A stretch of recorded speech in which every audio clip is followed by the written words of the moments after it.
Hello everyone, welcome back to my channel PK Pothaminasi Kaminasi. Channel asina paring na sandoktu na laiba yumalo lamjingi series ni ngasigi tangkakta kuntra mari subu tangkak ni miyamda kudul tamjagadribsi ngasigi yumalo lamjingi kuntra mari subu tangkakta thamjariba topic asina tongan topic kaktang khangasjaraga miyamda sinajage ngasigi topic ta ahanba topic ta nupisingi ahanba thagi khungkap lakpa matamda maduda laiba iyadu lawsilobugi kanaba ani subadana mama oibisingna angang pokpa matamna setkiba fanek adugi kanaba amasung om subada angauba naukal figi kanaba hariba singsigi matangda miyamnasu thoido henana khangbiramagani adubu aina khangjaba kharasu miyamda adumak kudol tamjage pothaminasi kaminasina hojit obirasing asigi yumalo lamjingi kuthamari suba tangkak kudol tamjage Aku itu tadi kesenang setiap video. Ahanbada nupigi ahanba thagi khongkap lakpa matamda maduda taraiba iyudu lawsilobugi kanabasigi matangda miyamna kudol tamjage aikoina mapungina mama oibisingna masanupi pokpasingse yamna section daba yadaba matang amagi manungsanna aikoina angangsing asina sahi tara-tara-mathoi sigumba surukku matam aswaidagi hona angangsing asida mama oibisingna masanupising asida section na thamgadaba wafam khara amadi section na naukonggadaba ba loina bigadaba wafam khara adumuk lei masi ahanbada mama oibisingna tawbigadaba singdo hanamtang miyamda khulot tamjage angangsing asina sahi mapan dagina tara-mathoi puk yorokka timing asida sigi matam sida hona ikoina mapungina masanupising sineko masanupising sina hariba sahi matang singsi yorokka matamda mama oibisingna Jumnai role ki wari singji khara adum khangan bi batai haibadi makoi da ikhang khanguduna awan ba lakadaba matam asinupi obisingi thak khungkap lakadaba matam sing sida lakadaba torokadaba phiom sing dos and don singje mama obising de loina khangaba ngakane hairiba singse masanupi singda wari watai khara sanabi duna ikai ki thadok biduna khara adum sabi batai amadi makoina tawgadaba toroidaba singdo khara haibi basina hanba khongthang oibigini aduna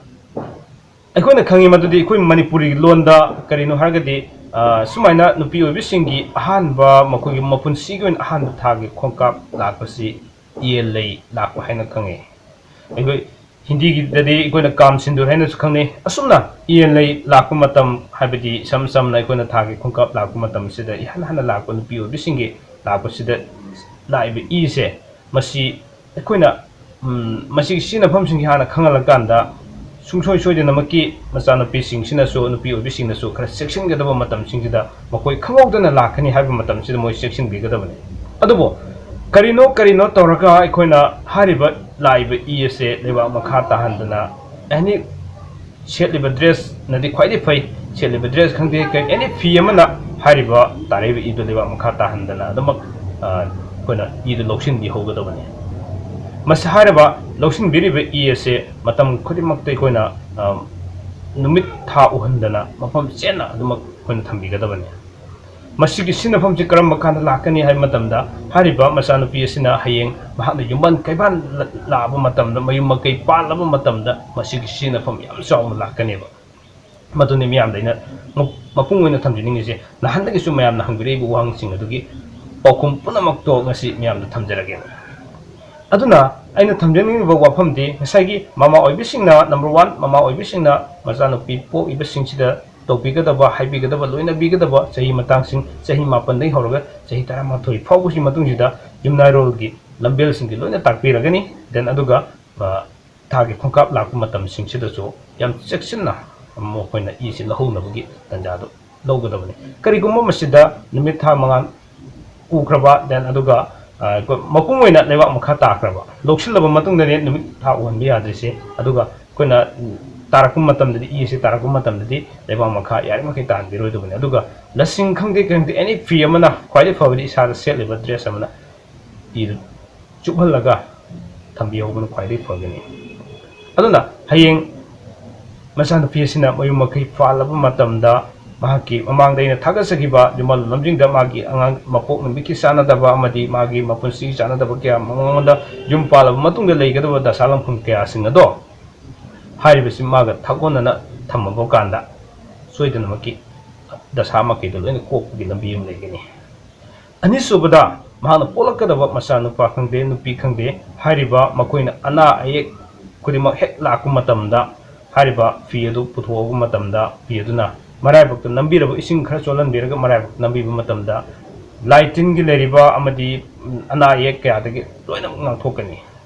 ꯑꯍꯨꯝꯁꯨꯕꯗ ꯑꯉꯥꯡꯁꯤꯡ ꯑꯁꯤꯅ ꯃꯍꯥꯛꯀꯤ ꯃꯆꯥꯁꯤꯅ ꯅꯨꯄꯥ ꯈꯪꯗꯦ ꯅꯨꯄꯤ ꯈꯪꯗꯦ ꯑꯁꯤꯅ ꯍꯌꯦꯡ ꯃꯔꯦꯡ ꯃꯃꯥꯟꯅꯕꯁꯤꯡꯒ ꯁꯪꯕꯥꯟ ꯂꯦꯡꯕꯥꯟꯅꯔꯛꯄ ꯃꯇꯝꯗ ꯀꯝꯄꯤꯇꯤꯁꯟ ꯀꯌꯥ ꯑꯃ ꯇꯥꯟꯅꯔꯛꯄ ꯃꯇꯝꯗ ꯍꯥꯏꯔꯤꯕꯁꯤ ꯊꯥꯒꯣꯟꯅꯔꯒ ꯊꯝꯕꯤꯕ ꯃꯇꯝꯗ ꯃꯌꯥꯝꯗꯒꯤ ꯃꯤꯊꯣꯏ ꯃꯤꯍꯦꯟꯕ ꯑꯣꯏꯒꯅꯤ ꯍꯥꯏꯕꯁꯤ ꯑꯈꯪ ꯑꯍꯩꯁꯤꯡꯅ ꯇꯥꯛꯄꯤꯔꯝꯕ ꯂꯥꯏꯒꯨꯔꯨꯁꯤꯡꯅ ꯊꯝꯕꯤꯔꯝꯕꯒꯤ ꯋꯥꯐꯝꯁꯤꯡꯗꯨꯅꯤ ꯉꯁꯤ ꯑꯩꯅ ꯃꯌꯥꯝꯅ ꯊꯝꯖꯔꯤꯕꯁꯤ ꯃꯁꯤ ꯌꯥꯝꯅꯁꯨ ꯆꯨꯝꯕ ꯋꯥꯐꯝ ꯑꯃꯅꯤ ꯑꯗꯨꯅ ꯑꯩꯈꯣꯏꯅ ꯉꯁꯤꯒꯤ ꯃꯤꯔꯣꯜ ꯑꯁꯤꯅ ꯊꯥꯒꯤ ꯁꯤꯒꯨꯝꯕ ꯅꯨꯄꯤ ꯃꯆꯥꯁꯤꯡꯒꯤ ꯊꯥꯒꯤ ꯈꯣꯡꯀꯥꯞ ꯑꯍꯥꯟꯕ ꯂꯥꯛꯄ ꯃꯇꯝꯗ ꯃꯁꯤ ꯑꯩꯈꯣꯏꯅ ꯊꯧꯁꯥ ꯋꯥꯁꯥꯍꯧꯗꯕꯅ ꯃꯔꯝ ꯑꯣꯏꯔꯀꯥꯟꯗ ꯊꯣꯛꯍꯟꯅꯤꯡꯗꯕ ꯊꯧꯗꯣꯛ ꯀꯌꯥ ꯑꯃ ꯊꯣꯛꯏꯕ ꯃꯁꯤꯗꯒꯤ ꯈꯖꯤꯛꯇꯪ ꯑꯣꯏꯔꯁꯨ ꯁꯥꯐꯒꯗ꯭ꯔꯥ ꯈꯟꯖꯗꯨꯅ ꯃꯤꯌꯥꯝꯗ ꯋꯥꯐꯝ ꯑꯁꯤ ꯊꯝꯖꯕꯅꯤ ꯑꯗꯨꯅ ꯃꯈꯥ ꯇꯥꯅ ꯊꯝꯅꯤꯡꯕꯗ ꯑꯩꯈꯣꯏꯅ ꯍꯥꯏꯖꯅꯤꯡꯉꯤꯁꯤ ꯃꯁꯤ ꯃꯄꯨꯡ ꯑꯣꯏꯅ ꯉꯁꯥꯏꯒꯤ ꯑꯩꯅ ꯃꯇꯨꯡ ꯇꯥꯔꯛꯄꯗ ꯍꯥꯏꯖꯔꯛꯀꯗꯧꯔꯤꯕ ꯏꯃꯥꯒꯤ ꯑꯩꯈꯣꯏꯅ ꯑꯉꯥꯡ ꯄꯣꯛꯂꯛꯄ ꯃꯇꯝꯗ ꯑꯩꯒꯤ ꯏꯃꯥꯁꯤꯅ ꯁꯦꯠꯈꯤꯕ ꯐꯅꯦꯛꯁꯤꯒꯤ ꯀꯥꯟꯅꯕ ꯑꯃꯗꯤ ꯁꯤ ꯐꯅꯦꯛꯁꯤꯒ ꯂꯣꯏꯅꯅ ꯑꯗꯒꯤ ꯏꯃꯥꯒꯤ ꯑꯍꯥꯟꯕ ꯊꯥꯒꯤ ꯈꯣꯡꯀꯥꯞ ꯂꯥꯛꯄꯗ ꯂꯧꯈꯤꯕ ꯏ ꯌꯥꯎꯕ ꯁꯤꯒꯤ ꯐꯤ ꯃꯆꯦꯠ ꯑꯁꯤꯃꯒ ꯑꯗꯨꯒ ꯅꯥꯎꯀꯜ ꯐꯤꯒꯤ ꯐꯤ ꯃꯆꯦꯠ ꯑꯃꯒ ꯄꯨꯟꯁꯤꯜꯂꯒ ꯑꯩꯈꯣꯏꯅ ꯀꯣꯔꯤꯒꯤ ꯖꯟꯇ꯭ꯔ ꯑꯃꯗ ꯍꯥꯞꯄꯤꯔꯒ ꯃꯇꯝ ꯈꯨꯗꯤꯡꯗ ꯑꯩꯈꯣꯏꯅ ꯂꯣꯏꯅꯔ ꯆꯠꯄ ꯃꯇꯝꯗꯁꯨ ꯌꯥꯝꯅ ꯐꯕ ꯑꯣꯏꯒꯅꯦꯕ ꯑꯗꯨꯒ ꯏꯃꯥꯒꯤ ꯐꯅꯦꯛꯁꯤ ꯂꯧꯁꯤꯜꯍꯧꯗ꯭ꯔꯦꯅ ꯈꯜꯂꯁꯨ ꯏꯃꯥꯒꯤ ꯑꯍꯥꯟꯕ ꯊꯥꯒꯤ ꯈꯣꯡꯀꯥꯞ ꯂꯥꯛꯄꯒꯤ ꯐꯅꯦꯛ ꯃꯆꯦꯠ ꯅꯠꯇ꯭ꯔꯒ ꯐꯤ ꯃꯆꯦꯠ ꯏ ꯌꯥꯎꯕ ꯐꯤ ꯃꯆꯦꯠꯇꯣ ꯑꯩꯈꯣꯏꯅ ꯀꯣꯔꯤꯒꯤ ꯖꯟꯇ꯭ꯔ ꯑꯃꯗ ꯍꯥꯞꯆꯤꯜꯂꯒ ꯃꯇꯝ ꯈꯨꯗꯤꯡꯃꯛꯇ ꯑꯩꯒ ꯂꯣꯏꯅꯕ ꯃꯇꯝꯗ ꯑꯩꯒꯤ ꯑꯐꯕ ꯉꯥꯛꯇ ꯑꯣꯏꯔꯛꯀꯗꯕ ꯉꯥꯛꯇꯅꯤ ꯁꯤꯅꯤ ꯑꯩꯅ ꯊꯝꯖꯅꯤꯡꯉꯤꯗꯤ ꯑꯗꯨꯅ ꯃꯃꯥ ꯑꯣꯏꯕꯤꯁꯤꯡꯅ ꯃꯆꯥꯅꯨꯄꯤ ꯄꯣꯛꯄꯁꯤꯡ ꯑꯁꯤ ꯃꯈꯣꯏꯒꯤ ꯑꯍꯥꯟꯕ ꯊꯥꯒꯤ ꯈꯣꯡꯀꯥꯞ ꯂꯥꯛꯄꯁꯤꯗ ꯏꯁꯦ ꯇꯉꯥꯏ ꯐꯗꯅ ꯑꯩꯅ ꯍꯥꯏꯖꯔꯤꯕ ꯅꯤꯇꯤ ꯅꯤꯌꯣꯝꯁꯤ ꯌꯥꯝꯅ ꯂꯨꯕꯁꯨ ꯅꯠꯇꯦ ꯃꯁꯤꯒ ꯁꯥꯒꯣꯟꯅꯔꯀꯥꯟꯗ ꯂꯧꯕꯤꯍꯧꯅꯕꯒꯤ ꯇꯥꯟꯖꯥꯗꯨ ꯂꯣꯏꯅꯃꯛ ꯈꯪꯃꯤꯟꯅꯁꯤ ꯃꯁꯤ ꯑꯗꯨꯅ ꯗꯁꯥ ꯂꯪꯐꯝ ꯍꯥꯏꯁꯤ ꯇꯝꯕ ꯉꯝꯗꯦ ꯗꯁꯥ ꯂꯪꯐꯝ ꯀꯌꯥꯗꯒꯤ ꯀꯣꯛꯅꯕꯒꯤ ꯂꯝꯕꯦꯜ ꯑꯗꯨ ꯈꯖꯤꯛꯇꯪ ꯂꯥꯛꯀꯗ꯭ꯔꯥ ꯈꯟꯖꯗꯨꯅ ꯉꯁꯤꯒꯤ ꯌꯨꯝꯕꯥꯜꯂꯣꯟ ꯂꯝꯖꯤꯡꯒꯤ 33 ꯁꯨꯕ ꯇꯥꯡꯀꯛ ꯑꯁꯤꯗ ꯑꯃꯨꯛ ꯃꯤꯌꯥꯝꯗ ꯈꯨꯗꯣꯜ ꯇꯝꯖꯕꯅꯤ ꯃꯊꯪꯗ ꯑꯅꯤꯁꯨꯕꯗ ꯃꯃꯥ ꯑꯣꯏꯕꯤꯁꯤꯡꯅ ꯑꯉꯥꯡ ꯄꯣꯛꯄ ꯃꯇꯝꯗ ꯁꯦꯠꯈꯤꯕ ꯗ꯭ꯔꯦꯁ ꯍꯥꯏꯕꯗꯤ ꯐꯅꯦꯛ ꯑꯗꯨꯒꯤ ꯂꯧꯁꯤꯜꯍꯧꯕꯒꯤ ꯀꯥꯟꯅꯕ ꯑꯃꯨꯛ ꯃꯤꯌꯥꯝꯗ ꯈꯨꯗꯣꯜ ꯇꯝꯖꯒꯦ ꯑꯗꯨꯒ ꯋꯥꯐꯝ ꯑꯃꯅ ꯉꯁꯥꯏꯒꯤ ꯃꯆꯥꯅꯨꯄꯤꯁꯤꯡꯁꯤꯅ ꯑꯍꯥꯟꯕ ꯊꯥꯒꯤ ꯈꯣꯡꯀꯥꯞ ꯂꯥꯛꯄꯒꯤ ꯄꯨꯡꯐꯝ ꯅꯨꯃꯤꯠ ꯑꯃꯗꯤ ꯊꯕꯥꯅꯆꯤꯡꯕꯁꯤꯡ ꯑꯁꯤ ꯃꯁꯤꯒꯤ ꯔꯦꯀꯣꯔꯠꯁꯨ ꯑꯗꯨꯃꯛ ꯏꯁꯤꯜꯂꯒ ꯊꯝꯕꯤꯔꯒ ꯉꯁꯥꯏꯒꯤ ꯐꯤꯗꯨꯒ ꯂꯣꯏꯅꯅ ꯁꯥꯒꯣꯟꯅꯔꯒ ꯂꯣꯏꯅꯃꯛ ꯊꯝꯕꯤꯕꯁꯤ ꯌꯥꯝꯅ ꯇꯉꯥꯏꯐꯗꯦ ꯃꯔꯝꯗꯤ ꯃꯃꯥꯡꯗ ꯑꯩꯅ ꯇꯥꯡꯀꯛ ꯑꯃꯗ ꯊꯝꯖꯈ꯭ꯔꯦ ꯅꯨꯄꯤꯒꯤ ꯑꯍꯥꯟꯕ ꯊꯥꯒꯤ ꯈꯣꯡꯀꯥꯞ ꯂꯥꯛꯄꯁꯤꯒꯤ ꯑꯐꯕ ꯑꯃꯁꯨꯡ ꯐꯠꯇꯕ ꯐꯣꯜ ꯀꯌꯥ ꯑꯃ ꯂꯩ ꯍꯥꯏꯔꯤꯕ ꯑꯐꯕ ꯐꯠꯇꯕ ꯐꯣꯜꯁꯤꯡ ꯑꯁꯤ ꯀꯔꯤꯒꯨꯝꯕ ꯐꯠꯇꯕ ꯐꯣꯜ ꯂꯩꯔꯒꯗꯤ ꯃꯗꯨ ꯀꯣꯛꯅꯕ ꯑꯩꯈꯣꯏꯅ ꯈꯪꯍꯧꯔꯒ ꯍꯥꯟꯅ ꯄ꯭ꯔꯥꯛꯇꯤꯀꯥ ꯇꯧꯍꯧꯒꯗꯕ ꯑꯃꯗꯤ ꯐꯠꯇꯕ ꯐꯣꯜ ꯂꯩꯕ ꯇꯥꯔꯒꯁꯨ ꯍꯥꯏꯔꯤꯕ ꯃꯁꯤꯒꯤ ꯑꯩꯈꯣꯏꯅ ꯐꯤꯁꯤ ꯊꯝꯕꯤꯍꯧꯕ ꯇꯥꯔꯒꯗꯤ ꯏꯁꯤ ꯂꯧꯔꯒ ꯊꯝꯕꯤꯍꯧꯕ ꯇꯥꯔꯒꯗꯤ ꯍꯦꯟꯅ ꯑꯐꯕ ꯑꯣꯏꯒꯅꯤ ꯍꯥꯏꯕ ꯋꯥꯐꯝꯁꯤꯁꯨ ꯑꯩꯈꯣꯏꯅ ꯀꯥꯎꯕꯤꯔꯣꯏꯗꯕꯅꯤ ꯑꯗꯨꯒ ꯉꯁꯥꯏ ꯑꯩꯅ ꯃꯊꯪꯗ ꯊꯝꯖꯒꯗꯧꯔꯤꯕ ꯇꯣꯄꯤꯛ ꯍꯥꯏꯖꯕꯗꯣ ꯏꯃꯥꯒꯤ ꯐꯅꯦꯛ ꯃꯆꯦꯠ ꯍꯥꯏꯕꯗꯤ ꯃꯃꯥ ꯑꯣꯏꯕꯤꯁꯤꯡꯅ ꯃꯆꯥ ꯄꯣꯛꯄ ꯃꯇꯝꯗ ꯃꯥꯒꯤ ꯃꯗꯨꯗ ꯁꯦꯠꯈꯤꯕ ꯐꯅꯦꯛ ꯑꯗꯨꯒꯤ ꯀꯥꯟꯅꯕꯁꯦ ꯃꯁꯤ ꯑꯩꯈꯣꯏꯅ ꯇꯁꯦꯡꯅ ꯍꯥꯏꯔꯒꯗꯤ ꯉꯁꯥꯏꯒꯤ ꯏ ꯂꯧꯍꯧꯕꯗꯨꯒ ꯆꯞ ꯃꯥꯟꯅꯩ ꯏ ꯂꯧꯍꯧꯕꯗꯁꯨ ꯃꯆꯥꯅꯨꯄꯤ ꯌꯥꯝ ꯄꯣꯛꯄꯁꯤꯡꯗꯗꯤ ꯇꯣꯉꯥꯟ ꯃꯃꯤꯡ ꯊꯥꯔꯒ ꯃꯥꯒꯤ ꯃꯇꯝ ꯂꯥꯛꯈꯤꯕ ꯃꯇꯝ ꯄꯨꯡꯐꯝ ꯑꯃꯗꯤ ꯇꯥꯔꯤꯛꯅꯆꯤꯡꯕ ꯅꯨꯃꯤꯠꯅꯆꯤꯡꯕ ꯀꯌꯥꯗꯣ ꯐꯖꯅ ꯏꯔꯒ ꯇꯣꯉꯥꯟ ꯊꯝꯕꯤꯒꯗꯕꯅꯤ ꯃꯥꯒꯤ ꯂꯥꯛꯈꯤꯕꯗꯨꯅ ꯃꯥꯒꯤ ꯂꯝꯕꯤꯗ ꯄꯨꯟꯁꯤ ꯂꯝꯕꯤꯗ ꯂꯣꯏꯅ ꯀꯥꯟꯅꯒꯗꯕꯅꯤ ꯑꯗꯨꯗ ꯑꯇꯣꯞꯄ ꯑꯣꯟꯅꯔꯒ ꯆꯠꯈꯤꯕ ꯃꯆꯤꯟ ꯃꯅꯥꯎꯅ ꯍꯦꯟꯅ ꯑꯣꯟꯅꯔꯒ ꯆꯠꯈꯤꯕ ꯃꯇꯝꯗꯁꯨ ꯌꯥꯕ ꯅꯠꯇꯦ ꯑꯗꯨꯒ ꯆꯞ ꯃꯥꯟꯅꯅ ꯑꯩꯈꯣꯏ ꯄꯣꯛꯄ ꯃꯇꯝꯗ ꯏꯃꯥꯅ ꯁꯦꯠꯈꯤꯕ ꯐꯅꯦꯛ ꯑꯗꯨꯒꯤ ꯀꯥꯟꯅꯕꯁꯤ ꯑꯩ ꯄꯣꯛꯄ ꯃꯇꯝꯗ ꯁꯦꯠꯈꯤꯕ ꯏꯃꯥꯒꯤ ꯐꯅꯦꯛ ꯑꯗꯨ ꯑꯩꯉꯣꯟꯗ ꯈꯛ ꯁꯤꯖꯤꯟꯅꯒꯗꯕꯅꯤ ꯑꯗꯨꯒ ꯑꯩ ꯗꯗꯥ ꯄꯣꯛꯄ ꯃꯇꯝꯗ ꯏꯃꯥꯅ ꯁꯦꯠꯈꯤꯕ ꯐꯅꯦꯛ ꯑꯗꯨ ꯑꯩꯒꯤ ꯗꯗꯥꯗ ꯈꯛ ꯁꯤꯖꯤꯟꯅꯒꯗꯕꯅꯤ ꯁꯤꯃꯁꯨ ꯇꯣꯉꯥꯟ ꯑꯗꯨꯃꯛ ꯊꯝꯕꯤꯒꯗꯕ ꯍꯥꯏꯇꯥꯔꯦ ꯑꯗꯨꯅ ꯑꯩꯈꯣꯏꯅ ꯇꯣꯉꯥꯟꯕ ꯑꯩꯈꯣꯏ ꯃꯤꯑꯣꯏꯕꯒꯤ ꯄꯨꯟꯁꯤ ꯍꯥꯏꯕꯁꯤ ꯗꯁꯥꯒ ꯂꯣꯏꯅꯅ ꯆꯠꯂꯦ ꯍꯥꯏꯅꯔꯤꯕꯅꯤ ꯁꯣꯏꯗꯅꯃꯛꯀꯤ ꯗꯁꯥ ꯂꯪꯐꯝ ꯈꯔꯗꯤ ꯑꯗꯨꯃꯛ ꯂꯩꯒꯅꯤ ꯃꯔꯝꯗꯤ ꯑꯩꯈꯣꯏ ꯂꯛꯀ ꯑꯗꯒꯤ ꯗꯁꯥ ꯂꯪꯐꯝꯒꯁꯦ ꯑꯗꯨꯝ ꯆꯠꯃꯤꯟꯅꯕꯅꯤꯅ ꯑꯗꯨꯅ ꯍꯥꯏꯔꯤꯕ ꯑꯩꯈꯣꯏ ꯄꯨꯟꯁꯤꯁꯤꯗ ꯑꯀꯟꯕ ꯗꯁꯥ ꯂꯪꯐꯝ ꯀꯌꯥꯗꯒꯤ ꯍꯥꯏꯅꯕ ꯂꯩ ꯆꯍꯤ 90ꯒꯤ ꯗꯁꯥ ꯀꯥꯏꯅ ꯆꯍꯤ 90ꯒꯤ ꯗꯁꯥ ꯀꯌꯥꯁꯤ ꯍꯥꯏꯔꯤꯕ ꯏꯃꯥꯒꯤ ꯐꯅꯦꯛ ꯃꯆꯦꯠ ꯑꯁꯤ ꯑꯩ ꯄꯣꯛꯄ ꯃꯇꯝꯗ ꯁꯦꯠꯈꯤꯕ ꯏꯃꯥꯒꯤ ꯐꯅꯦꯛ ꯃꯆꯦꯠ ꯑꯁꯤ ꯑꯩꯒ ꯁꯥꯒꯣꯟꯅꯔꯒ ꯂꯩꯕ ꯃꯇꯝꯗ ꯑꯀꯟꯕ ꯂꯥꯛꯀꯗꯕ ꯁꯤꯌꯨ ꯅꯥꯎ ꯂꯥꯎ ꯁꯤꯒꯗꯕ ꯅꯥꯒꯗꯕ ꯀꯌꯥ ꯂꯩꯕ ꯇꯥꯔꯒꯁꯨ ꯃꯁꯤ ꯀꯣꯛꯏ ꯍꯥꯏꯗꯨꯅ ꯑꯍꯜ ꯂꯃꯟ ꯂꯥꯏꯒꯨꯔꯨꯁꯤꯡꯅ ꯃꯃꯥꯡꯉꯩ ꯃꯇꯝꯒꯤ ꯍꯧꯅ ꯊꯥꯖꯅꯔꯝꯕꯁꯤ ꯑꯩꯈꯣꯏꯅ ꯑꯗꯨꯃꯛ ꯃꯈꯥ ꯇꯥꯅ ꯊꯥꯖꯕꯁꯤ तंगाई फते हाबसिम थमजगे अदुना अखोइना यारिबा मखै अखोइना इमा सिंगना मागी मचा सिंग पोलक मतम सेखिबा फनेक सिंग असिजु असिदि अखोइना थमगदब नते ममा सिंग अदुना नत्रगा सेवारी मतम तौरी सिंगसिना लोइना चेक्सिना थम्बिगदबने हाबसिमा सुमयाम सु हेना खंगनरे सिबुदि वाफम खरेसिनी अदुगा अहुम सुबदा नौकल फीगी अंगोब नौकल फी लो थमजिनबगी कानाबसिमसु अमुक हाइजगे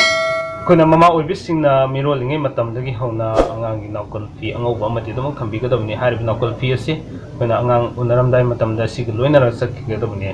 चंगिगदबने अदुना सिगी अंगांग पोला मतमदा हारिब नौकल फी जिदा अहान ताहनबिगदबा अदुगी अहान अंगांग ताकिबा अंगांग की यारा ताकिबा फी अदो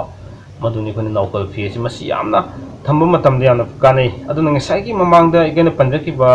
pi ahan thagi kongkap lakpada mad lahobu idugi adu yauriba fee amadi imagi fane maset amadi nokal fee ahum masibu loina biraga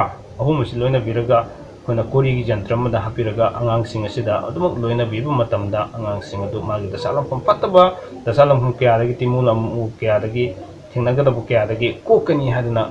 ahlam sing thabirami amadi masi ekogi तसेंग हागदे सना खुदोप यायो बि थो याबदो अदुगुम म पाइबगे समनि हादुना अहलमसिंग हाबिरमेबा अदु यारि मखै कोइ सिगी थौसा दब क्यादगी थोनिंदब थुदो क्यामा थोकनरी मसिदगी खितंग ओरसु पोपसु ओरसनु मयाम थाजिबिरगा हारिबा थबक थोरमसिंगजे ngasi aba numisidi adum pangthok minaraga koida salam hu क्यादगी कोपुंगम ओरसनु हाइबो वफमनि थमजरगे दुका कोना ngasai gi angang पोपुगी Matang दुदि operation चिंग क्या तौर operation तौरगो हारिब नौकल फीजे सिनफम जदम लाकनी अदुना अकोना दरकार लेब पोसक ngakani na isa isa na haina singna dum sina basiam tangai फते हाबो वफम सि थमजरगा नंग ngasi gi थमजरिबा जुमल लमजिंग gi मतंग असैदा टेंशन जनब तौजगे सिदा इन हाइब दु वाला होबो क्या लेरग सो दम कमेंट बॉक्स दा देन अदुगा आइगी WhatsApp नंबर 7005983396 सिदा मखा ताबा दum mayamga उमेन पाउमिनबगी मतंग दम आई ngaijramge aduna ngasi gi dongte di yumbalo lamjingi kunthra ga mari suba tangkak na adum kaina nam yathing ni jage mathangi kunthra manga suba tangkak ta anobu topic amu myam khudol tamjana bagi dam yam thuna laksage matam madu phogi onadi kaina nam yathing ni jari ina birasi